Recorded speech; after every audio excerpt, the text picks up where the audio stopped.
Morning students, today we can start our next topic, that is shikimic acid pathway. आपके syllabus में shikimic acid pathway, तो आज हम सिग्मिक acid pathway describe करेंगे। सिग्मिक acid pathway जो होती है वो बेसिक पाथवे होती है जिससे आपके ट्रोफेन, मॉर्फिन, कोडीन्स, ये सारी चीज़ें क्या होती है, सिंथेसाइज होती हैं। तो जो सिग्मिक एसिड पाथवे, इसमें सबसे पहले क्या होता है, सिग्मिक एसिड होता है। सबसे पहले आपका सिग्मिक एसिड बनता है। सिग्मिक एसिड क्या है, आपका प्रिकर्सर पाथवे होते हैं।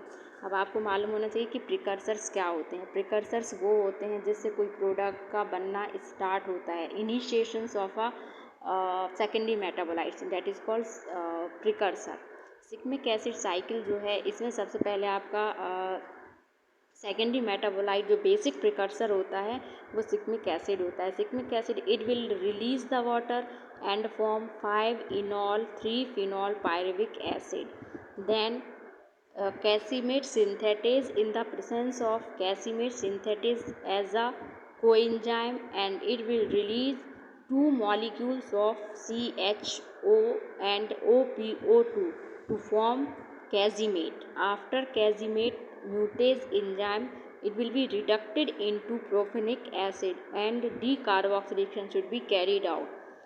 After the decarboxylation, para-hydroxyphenyl pyruvate is formed and transaminations is formed. So during the transamination, two molecules of amine will be reduced to form a propionate. Then in the presence of dehydrogenase, it will release NADP, nicotine adenine diphosphate, and nicotine adenine diphosphate H2, two molecules of H2O. And after that it will form 4-hydroxyphenyl pyruvatic enzymes। ये जो 4-hydroxyphenyl pyruvate है, जब इसका ट्रांसअमीनेशन होता है तो आपका tyrosine formation होता है। अब लास्ट में जो आपका प्रोडक्ट्स बना है टायरोसिन आपका क्या होता है, स्टार्टिंग मटेरियल होता है। किसका स्टार्टिंग मटेरियल होता है, आपके जो भी फ्लेवोनॉइड्स होते हैं, ग्लाइकोसाइड्स होते हैं, टेनिन्स होते हैं, और जैसे आपके क्यूनिन हो गया, एपीक्यूनिन हो गया। तो जो ये जो टायरोसिन है, इस टायरोसिन से ही आपके जितने भी अल्कलॉइड्स हैं, बेसिक अल्कलॉइड जिसमें आपके डिजिटैलिस हो गया, टेनिन्स हो गया, ग्लाइकोसाइड, ये सारी चीज़ें सिंथेसाइज होते हैं। तो यदि टायरोसिन यदि आपसे पूछा जाता है कि अल्कलॉइडल सिंथेसिस करना है तो इसका प्रिकर्सर क्या होगा, तो प्रिकर्सर तो आपका सिग्मिक एसिड होगा। पर यदि इनिशिएशन प्रिकर्सर है तो वो कौन सा होगा, आपका टायरोसिन ऑब्टेन्ड होगा। नेक्स्ट आपकी आती है मेल्वोनेट पाथवे। मेल्वोनेट पाथवे जो होती है जनरली स्टार्ट होती है एसिटाइल कोएंजाइम ए से। एसिटाइल कोएंजाइम्स ए जो होता है इट इज़ अ कोएंजाइम्स क्या होते हैं, सबसे पहले आपको पता होना चाहिए कोएंजाइम्स क्या होते हैं। तो कोएंजाइम्स ऐसे एंजाइम्स होते हैं जो किसी भी केमिकल रिएक्शंस को बढ़ाने में या फिर इनिशिएशन करने में हेल्प करते हैं। मान लो आपकी कोई केमिकल रिएक्शन है, आपको A+B प्रोडक्ट चाहिए, पर वो रिएक्शंस क्या है, स्लो है। तो यदि आप कोएंजाइम्स का एडिशन करेंगे तो वो क्या करेगा, उस केमिकल रिएक्शंस को आगे इनिशिएशन करने में हेल्प करते हैं। तो एसिटाइल कोएंजाइम ए जो होता है वो आपका कोएंजाइम्स होते हैं। एसिटाइल कोएंजाइम ए सिंथेटेज की प्रेजेंस में आपको एसिटाइल कोएंजाइम ए एक्टिव मिलेगा। पहले किस फॉर्म में था, ये इनएक्टिव फॉर्म में था। जब इसका एसिटाइलेशन हो जाएगा किसकी प्रेजेंस में, थायोलेज एंजाइम्स की प्रेजेंस में, तो आपको एसिटाइल कोएंजाइम ए मिलेगा। और HMG कोएंजाइम ए सिंथेटेज की प्रेजेंस में किस में रिडक्टेज हो जाएगा, इसका रिडक्शन हो जाएगा HMG कोएंजाइम्स ए में। फिर HMG कोएंजाइम ए जो होता है रिडक्टेज, इसकी प्रेजेंस में इसमें रिडक्शन हो जाएगा। किसका रिडक्शन होगा, कोएंजाइम ए का रिडक्शन होगा टू फॉर्म मेल्वोनेट, है ना। कोएंजाइम ए का क्या हो जाएगा, यहाँ पे रिडक्शन हो जाएगा, एंजाइम यहाँ से हट जाएगा और आपका सिर्फ मेल्वोनेट बचेगा। मेल्वोनेट 3 कीटोकाइनेज की एंजाइम्स की प्रेजेंस में ये मेल्वोनिक 3 फॉस्फेट बनाएगा। मतलब थर्ड पोजीशन पे कौन सा ग्रुप अब यहाँ पे अटैच हो गया, फॉस्फेट ग्रुप हो गया। तो मेल्वोनेट 3 काइनेज एंजाइम्स की प्रेजेंस में ये जो मेल्वोनेट है वो किस में कन्वर्ट हो जाएगा, मेल्वोनिक 3 फॉस्फेट में। फिर ये जो मेल्वोनिक 3 फॉस्फेटेज एंजाइम की प्रेजेंस में ये मेल्वोनेट प्रोफाइलेज में कन्वर्ट होगा। और प्रोफाइलेट जो होगा it was be distributed into 2 parts. एक तो IPP इनोसिटोल पायरोफॉस्फेट और मैल्वोनेट 5 फॉस्फेट की फॉर्म में।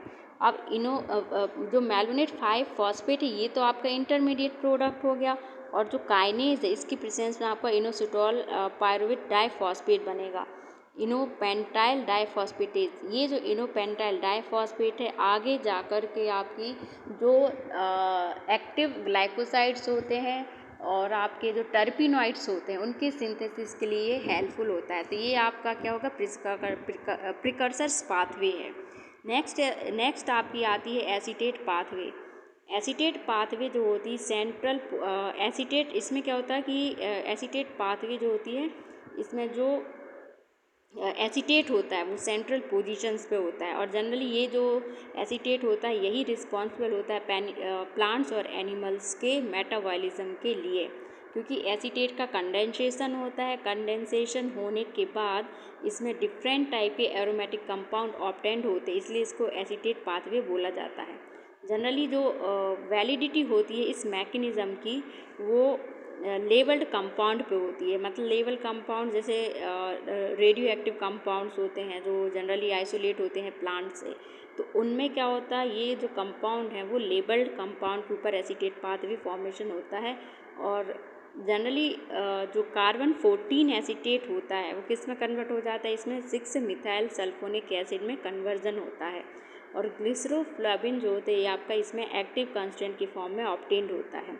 हायर प्लांट्स में जो पॉली एसीटेट मैल्वोनेट है पाथवे जो होती है इससे इमोडिन का सिंथेसाइजमेंट होता है। अब इमोडिन जो होता है ये किस में प्रेजेंट होता है, आपका एलॉय में प्रेजेंट होता है। तो ये जो एसीटेट पाथवे है इससे जो सेकेंडरी मेटाबोलाइट्स हैं एलॉय इमोडिन, इमोडिन बैटियम, इमोडिन साइनिकियम और इमोडिन कायोनियन, ये सारी चीज़ें जो हैं वो सिंथेसाइज होती हैं आपकी किससे, एसीटेट मैलोनेट पाथवे से। जैसे ये मैंने स्ट्रक्चर बताया आपको, डाइजायरीन है, रुबिडीन है और सीडो ऑर्फियोनियन है, तो ये किससे ऑब्टेंड होते हैं, आपके एसीटेट मैलोनेट पाथवे से ऑब्टेंड होती है। The compound form from naphthoquinone with pseudonaphthoquinone of mevalonic acid precursor, जो भी आपके नेप्थाक्यूनॉन्स डेरिवेटिव हैं मतलब नेप्था ग्रुप जो प्रेजेंट होता है और स्यूडोनेप्था ग्रुप, वो सारे आपके एसीटेट पाथवे से ऑब्टेंड होती है। ड्राइड फ्रॉम सिग्मिक एसिड पाथवे, पर इसका जो मैंने बोला था कि जो इनिशियल होता है वो किससे होता है, आपका सिग्मिक एसिड पाथवे से। ये तो आपकी इंटरमीडिएट पाथवे हैं जिसके थ्रू ये ऑब्टेंड होता है। इसमें फिनाइल प्रोपेन आ जाता है formed by the former root may be undergo chain lengthening और by polyphenol and flavonoid derivatives। Then उसके बाद आपका आता है biosynthesis of heterocyclic compound alkaloid, ये नेक्स्ट चैप्टर में होगा। Students, if you have any problem about this lecture so you are consulting to me और calling to me. Okay, thank you.